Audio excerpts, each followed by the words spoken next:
If you've ever worked out, you already understand how muscle growth really happens. Muscles don't grow by being protected. They grow by being worked, even torn. When you lift weight, microscopic tears form in muscle fibers, and during rest and healing, those muscles grow back stronger than they were before. The heart is a muscle too, not just physically, but spiritually and emotionally. And just like our bodies, our hearts don't become strong by avoiding difficulty.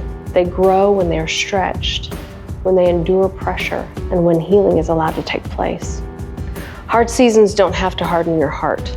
If you let God work through your healing, they can actually strengthen your heart. There's a lot of moments in life that we call failures. But what if that word isn't accurate?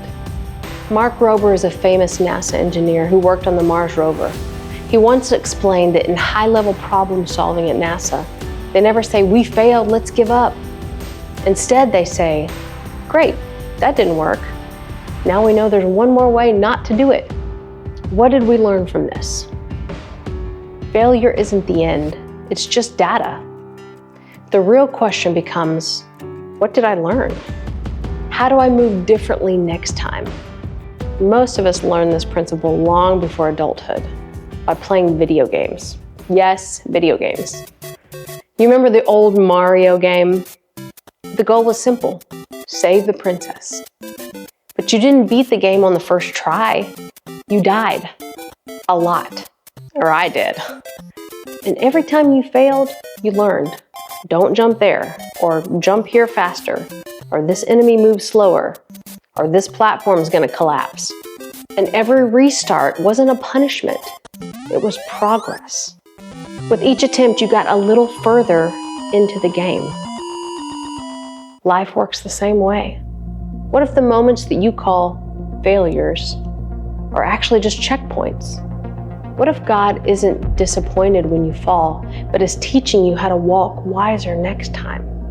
Scripture tells us to keep our hearts vigilant, for from it flows the springs of life. That verse doesn't say protect your heart from ever being hurt. It says guard it, tend it, heal it, strengthen it, because everything flows from there. There's a concept in psychology called exposure therapy. The more you're exposed to something scary or difficult, the less power it holds over you. What once felt unbearable now becomes survivable. God could have created us and immediately put us in heaven, but instead He placed us on this earth where growth happens. And growth happens through experience. Why?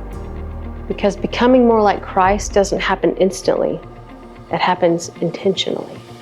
Through patience learned in waiting, through humility learned in falling, through faith learned when outcomes aren't guaranteed. So don't be afraid to fail. Don't be afraid to lose. Don't be afraid to mess up. Fail forward. Learn deeply. Heal intentionally.